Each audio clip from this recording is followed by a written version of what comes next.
પ્રિય મિત્રો, આ દુનિયામાં જન્મેલા બધા લોકોએ એક દિવસ મરવાનું છે, પણ પવિત્ર ગ્રંથ બાઇબલ મૃત્યુને મૃત્યુ કહેતું નથી, પણ ઊંઘી જવું કહે છે. પ્રભુ ઈસુના ગગન ગમન વખતે આપણા પ્રિયજનો પ્રભુને મળવાને ફરીથી સજીવન થશે. આ ધન્ય આશા આપણને આપવામાં આવી છે. તે શું તમે જાણો છો?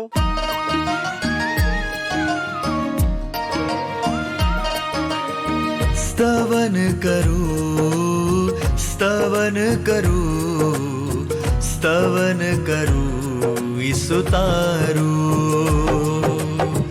વચન સુણીને ગ્રહણ કરું સહુ, તેને પંથે ચાલુ. સ્તવન કરું, સ્તવન કરું, સ્તવન કરું ઈસુ તારું.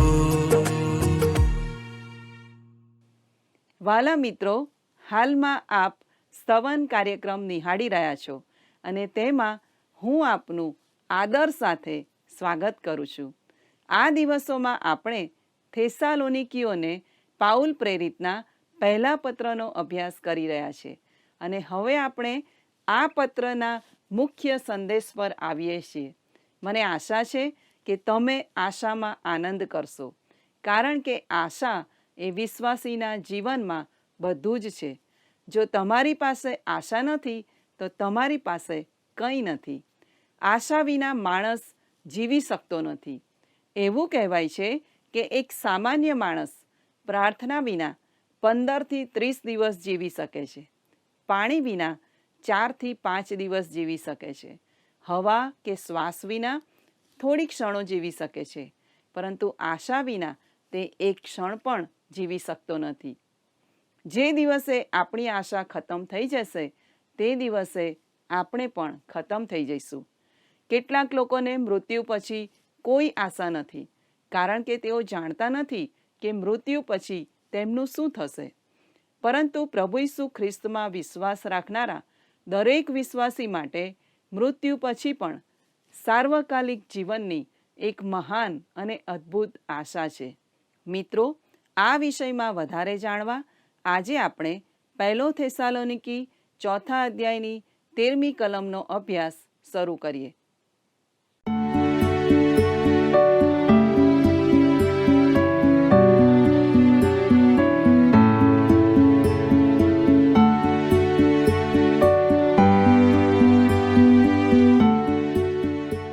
વહાલા દર્શક મિત્રો, આજના અભ્યાસમાં આપને મળતા મને ખૂબ આનંદ થાય છે. હું માનું છું આપ સર્વ મજામાં હશો. વહાલાઓ, ખ્રિસ્તનું આગમન એક દિલાસો આપનારી આશા છે. હવે આપણે આ પત્રના આગામી વિભાગ પર આવી રહ્યા છીએ, જેને પવિત્ર શાસ્ત્રમાં સૌથી મહત્વપૂર્ણ પ્રબોધકીય લખાણોમાંનું એક કહેવામાં આવ્યું છે. આ વિભાગ પ્રભુ ઈસુ ખ્રિસ્તની કન્યારૂપી મંડળી માટે ખ્રિસ્તના અનિવાર્ય અને અપેક્ષિત આગમન વિશે શીખવે છે. તેનો અર્થ ખ્રિસ્તનું તાત્કાલિક અથવા ટૂંક સમયમાં પુનરાગમન થશે એવો નથી. મિત્રો, થોડા સમય પહેલાં હું મારા પરિવાર સાથે દાર્જિલિંગ, જે અતિ સુંદર અને પર્વતોની હારમાળા મધ્યે આવેલું શહેર છે, તે જોવા જઈ રહ્યા હતા. જે કારમાં અમે મુસાફરી કરી રહ્યા હતા તે કારના ડ્રાઈવરે અમને જણાવ્યું કે હવે માત્ર 5 કલાકમાં જ આપણે દાર્જિલિંગ પહોંચીશું. આ માર્ગ વાંકા ચૂકા રસ્તાવાળો છે, પરંતુ બહારનું વાતાવરણ ખૂબ જ આહલાદક અને સુંદર છે. તમે તેનો નજારો માણી શકો છો. અમારા માટે એક મોટી આશા હતી કે થોડાક જ કલાકોમાં અમે અતિ નયનરમ્ય સ્થળે પહોંચીશું. દાર્જિલિંગ પહોંચવા માટે રાહ જોવી અને ખ્રિસ્તની મંડળી માટે પ્રભુ ઈસુ ખ્રિસ્તના પુનરાગમનની રાહ જોવી, તે બંને વચ્ચે તફાવત છે. અમે જાણતા હતા દાર્જિલિંગ 5 કલાક દૂર છે. પણ વહાલા મિત્રો, ખ્રિસ્તનું આગમન કેટલું દૂર છે તે આપણે જાણતા નથી. તે 5 કલાક, 5 દિવસ, 5 અઠવાડિયા, 5 મહિના, 5 વર્ષ કે 500 વર્ષ હોઈ શકે. આપણે ફક્ત એટલું જ જાણીએ છીએ કે તે આવનાર છે. ખ્રિસ્તનું આગમન ભવિષ્યમાં થનાર ઘટના છે.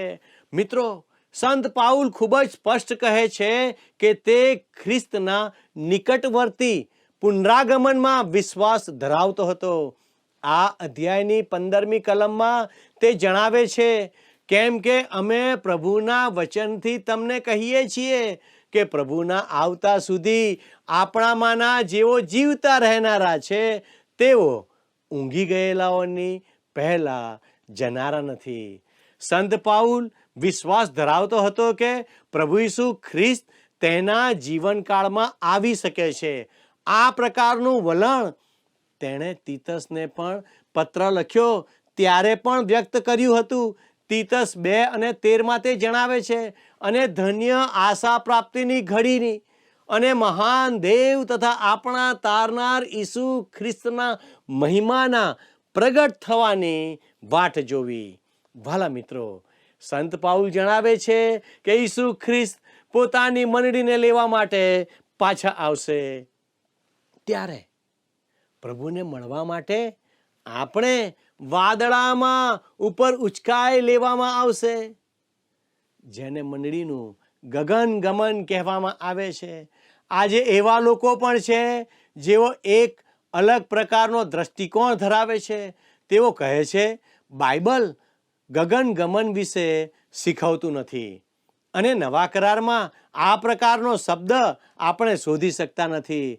પણ હું આપને કહેવા માંગુ છું કે આ શબ્દ આ અધ્યાયની 17મી કલમમાં જોવા મળે છે. ત્યાં લખ્યું છે, પછી આપણામાંના જેઓ જીવતા રહેનારા છીએ તેઓ ગગનમાં પ્રભુને મળવા સારું તેઓની સાથે વાદળામાં તણાઈ જઈશું, અને એમ સદા પ્રભુની સાથે રહીશું. ગગન ગમન એટલે ઉચકાઈ જવું એવો અર્થ થાય છે. આમ હકીકત એ છે કે બાઇબલ શીખવે છે કે ખ્રિસ્તમાં વિશ્વાસીઓને આકાશમાં પ્રભુને મળવા માટે વાદળામાં ઉચકી લેવામાં આવશે. સંત પાઉલે મંડળીના ગગન ગમન વિશે શીખવ્યું હતું.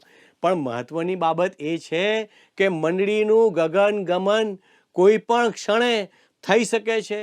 તે ઈશ્વરની યોજનામાં થનાર આગામી ઘટના છે. હવે હું પવિત્ર શાસ્ત્રના આ બાઇબલ પાઠમાં પ્રેરિત પાઉલ જે ચોક્કસ પ્રશ્નનો જવાબ આપી રહ્યા છે તે એ છે કે મંડળીનું ગગન ગમન થાય તે પહેલા મૃત્યુ પામેલા વિશ્વાસીઓ વિશે શું? વાલા મિત્રો, થેસાલોનિકાના વિશ્વાસીઓ માટે આ પ્રશ્ન આટલો મહત્વપૂર્ણ કેમ હતો તે સમજવા માટે આપણે આ પત્રની પૃષ્ઠભૂમિકાની સમીક્ષા કરવાની જરૂર છે. સંત પાઉલ પોતાની બીજી મિશનરી મુસાફરીમાં થેસાલોનિકા ગયા હતા. બાઇબલ જણાવે છે કે સંત પાઉલ પોતાના રિવાજ પ્રમાણે ત્યાં ગયો અને 3 વિશ્રામવાર તેણે ધર્મશાસ્ત્રમાંથી પ્રમાણ આપીને તેઓની સાથે વાદ વિવાદ કર્યો, જે પ્રેરિતોના કૃત્યો 17 અને 2 છે. એનો અર્થ એ થયો કે સંત પાઉલ 1 મહિના કરતાં પણ ઓછો સમય ત્યાં રોકાયા હતા. તે 1 મહિનામાં તેણે એક અદ્ભુત કાર્ય કર્યું. તેણે મિશનરી તરીકે કાર્ય કર્યું અને સુવાર્તાનો ઉપદેશ આપ્યો. તેથી નવા વિશ્વાસીઓ જોડાયા અને તેણે આ નવા વિશ્વાસીઓને ખ્રિસ્તી વિશ્વાસના મહાન સત્યો શીખવ્યા. રસપ્રદ વાત એ છે કે તેણે તેમને મંડળીના ગગન ગમન વિશે પણ શિક્ષણ આપ્યું. વાલા મિત્રો, પ્રેરિત પાઉલ થેસાલોનિકીઓ સાથે 1 મહિનો પણ વિતાવી શક્યા ન હતા. છતાં પણ તેઓ તેમને ભવિષ્યવાણી શીખવી રહ્યા હતા. પાઉલે આ થેસાલોનિકી માટે ભવિષ્યવાણીઓ વિશે તમામ પાસાઓને આવરી લીધા હતા અને તે વિશે તેણે શિક્ષણ આપ્યું હતું. સંત પાઉલે થેસાલોનિકીઓને બહુ સ્પષ્ટ રીતે શીખવ્યું હતું કે મંડળીનું ગગનગમન કોઈ પણ ક્ષણે થઈ શકે છે અને તેનો અર્થ કે તે નજીક છે. ત્યાર પછી સંત પાઉલે થેસાલોનિકા શહેર છોડી દીધું અને તે ત્યાંથી બરૈયા શહેર ગયા અને ત્યાં એક મંડળીની સ્થાપના કરી. થોડો સમય ત્યાં રોકાયા પછી તે વહાણમાં બેસીને એથેન્સ ગયા. આપણને ખબર નથી કે તે ત્યાં કેટલો સમય રોકાયા હશે. તિમોથી અને સિલાસ થેસાલોનિકીથી સંદેશો લાવે તેની સંત પાઉલ રાહ જોઈ રહ્યા હતા. તેઓ આવ્યા નહીં અને તેથી તે કરિન્થમાં ગયા. કરિન્થમાં થોડો સમય રહ્યા પછી તિમોથી અને સિલાસ આવ્યા. તેઓ થેસાલોનિકીઓ પાસેથી સંત પાઉલને પૂછવા માટે પ્રશ્નો લઈને આવ્યા. તેથી પાઉલે તેમને પ્રોત્સાહન આપવા અને મંડળીના ગગનગમન અંગેના તેમના ચોક્કસ પ્રશ્નોના જવાબ આપવા માટે થેસાલોનિકીનું પહેલું પુસ્તક લખ્યું હતું.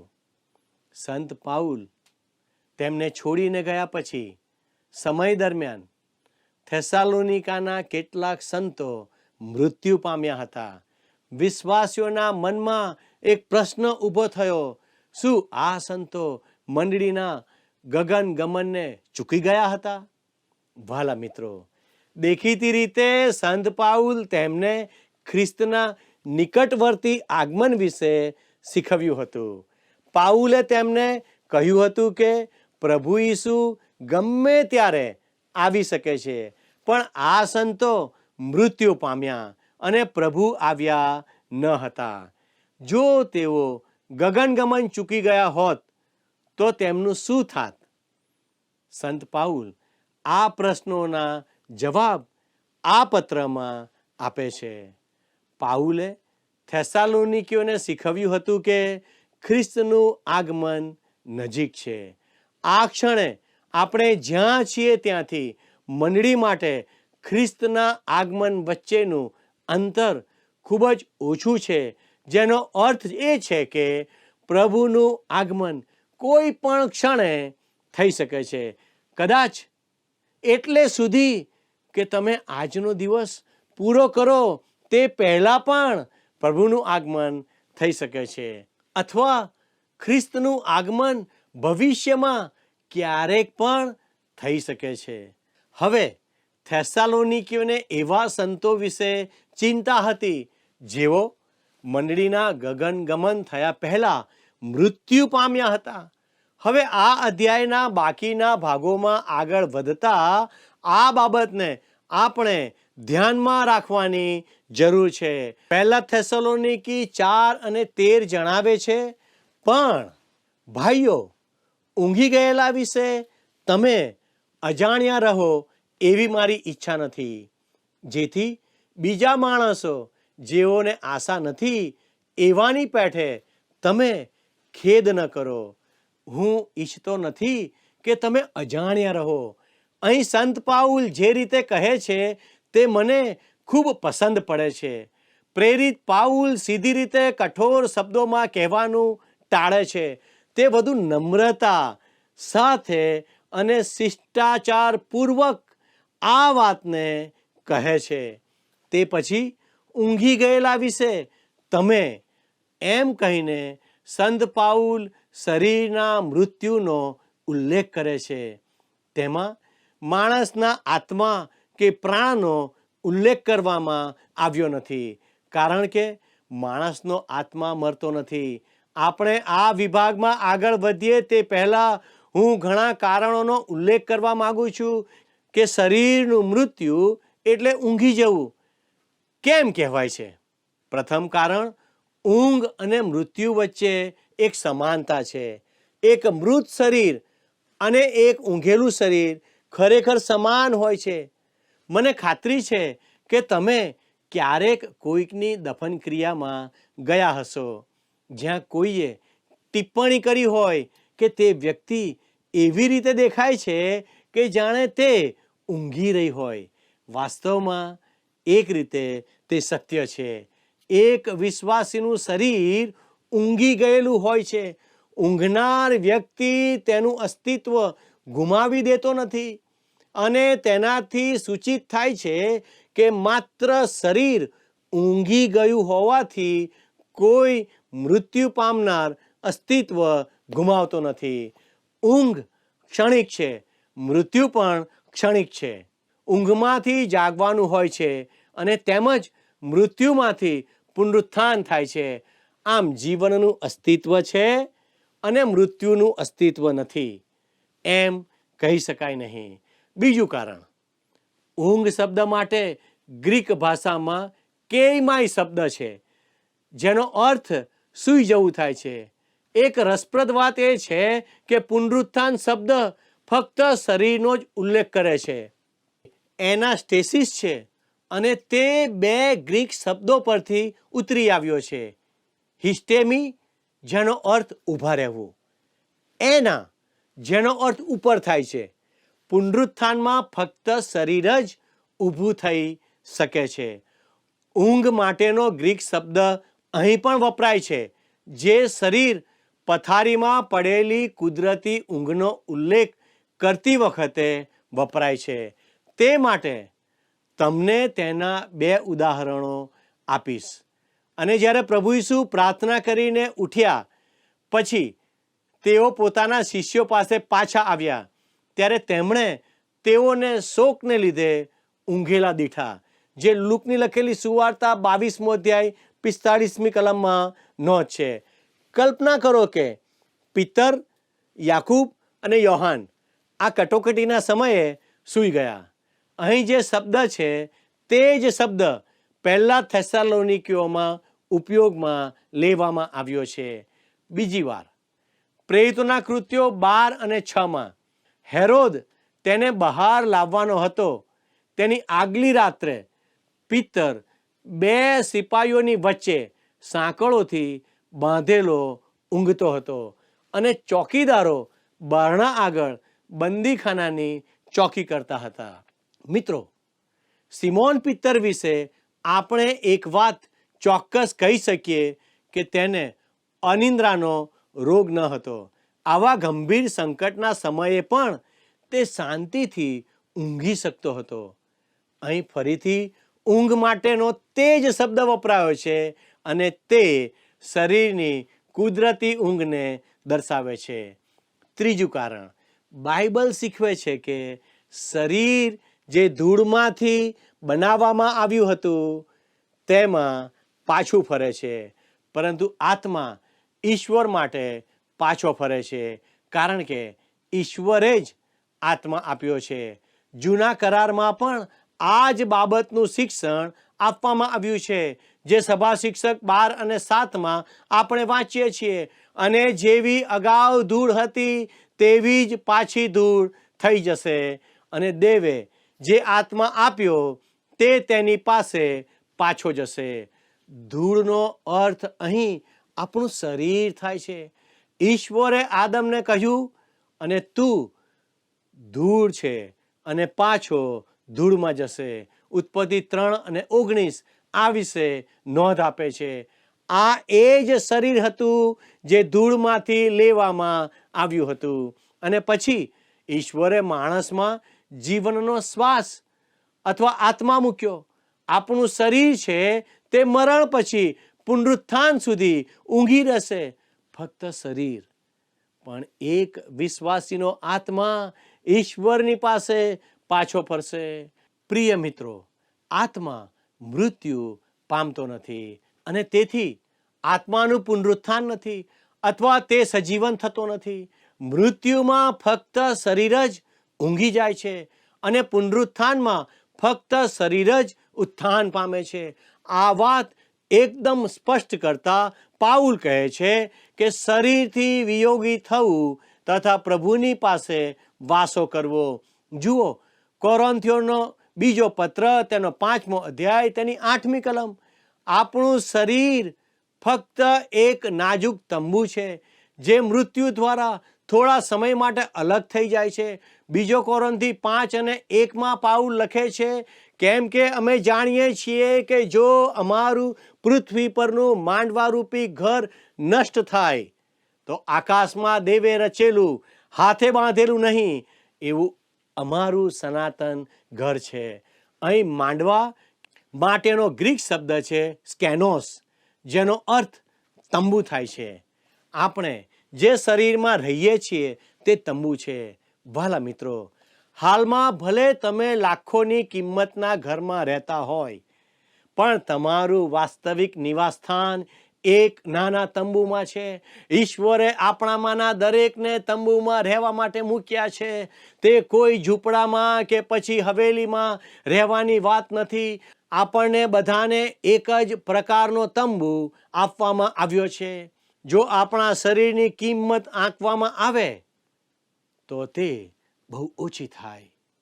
આ શરીર ગમે ત્યારે પડી જશે. તે કોઈ પણ ક્ષણે નાશ પામી શકે છે. જો તમને વિશ્વાસ ન હોય તો કારની સામે ઊભા થઈ જાઓ અને તમને ખબર પડશે કે તમારો તંબુ ઉડી જશે. આમ આપણું શરીર ખરેખર ખૂબ જ નાજુક છે. આપણું શરીર ખરેખર ક્ષણભંગુર છે. બીજો કોરિન્થી 5 અને 2 જણાવે છે, કેમ કે અમારું જે સ્વર્ગીય ઘર છે તેનાથી વેષ્ટિત થવાની અભિલાષા રાખીને અમે આ માંડવામાં રહેતા ખરેખર નિશાસા નાખીએ છીએ. 4થી કલમમાં તે લખે છે, કેમ કે અમે આ માંડવામાં રહેતા બીજાને લીધે ખરેખર નિશાસા નાખીએ છીએ. મિત્રો, આપણે પણ આપણા માંડવાઓમાં કે તંબુઓમાં નિશાસો નાખીએ છીએ. શું તમે તેનો અનુભવ કર્યો છે?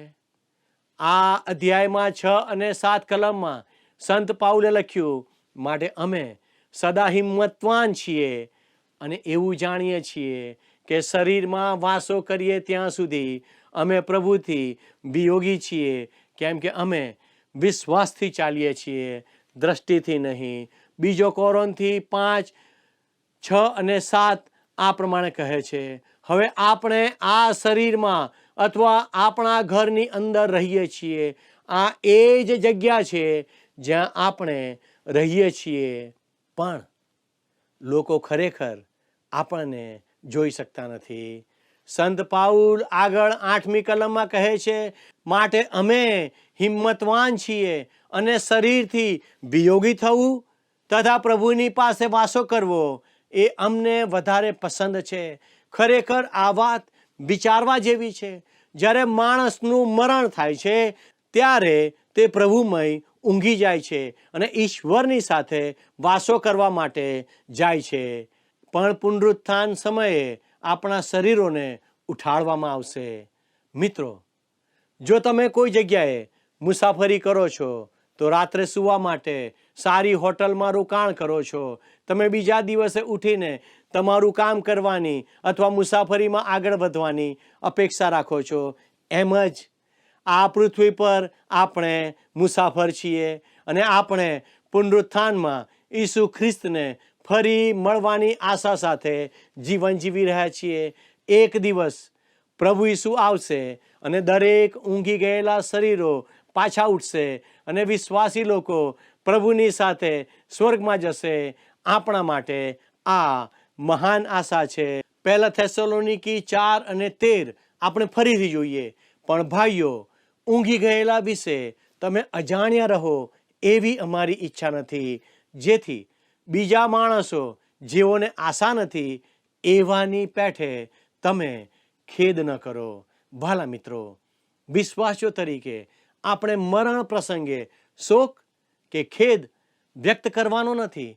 પોતાના સ્વજનોના મરણ પ્રસંગે રડવું તેમાં કંઈ ખોટું નથી. પ્રેરિત પાઉલ ક્યારેય એવું કહેતા નથી કે વિશ્વાસીઓએ રડવું જોઈએ નહીં. એક વિશ્વાસી વ્યક્તિને કોઈ પ્રિય વ્યક્તિના મૃત્યુ પર દુઃખ જરૂર હોય છે, પરંતુ તેની પાસે મહાન આશા પણ હોય છે. શું તમારી પાસે આ મહાન આશા છે? મરણ પછી તમે સ્વર્ગમાં જશો તેની શું તમને ખાતરી છે?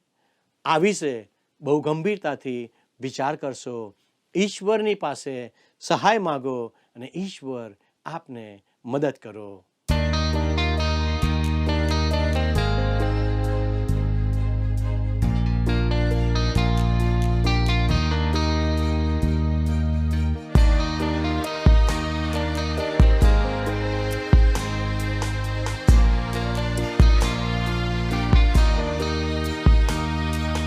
તારું વચન મારા માર્ગને સારું છે અજવાળું. તારું વચન મારા આત્માને સારું બળ દેનારું. તારા વચનના સર્વ ખુલાસા આજે તું પ્રગટાવ. તારા વચનના સર્વ મર્મોને આજે તું સમજાવ. તારું વચન બતાવ. તારું વચન મારા માર્ગને સારું છે અજવાળું.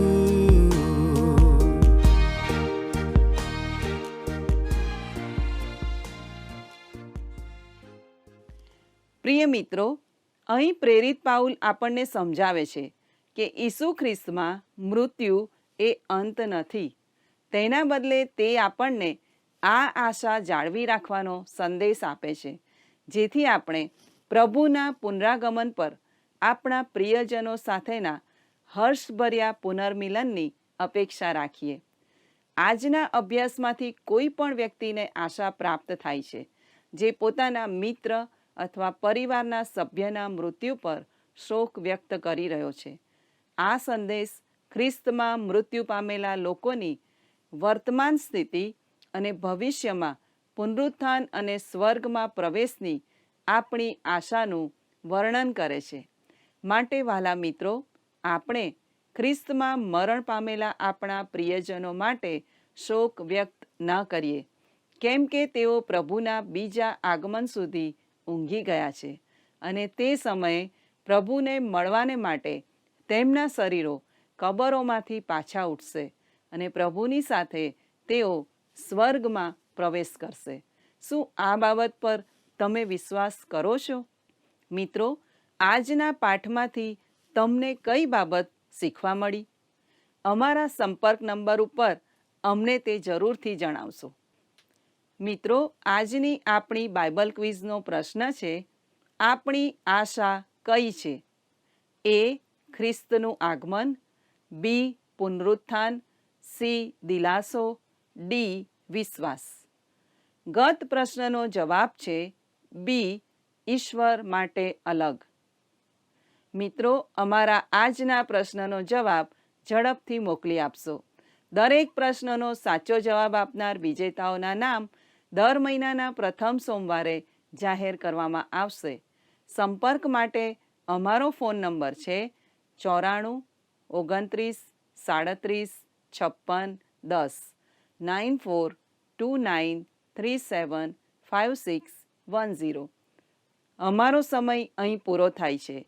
ઈશ્વર આપને આશીષ આપે. આમેન. શું તમને આ કાર્યક્રમ ગમ્યો? અત્યારે જ અમને મિસ કોલ કરો.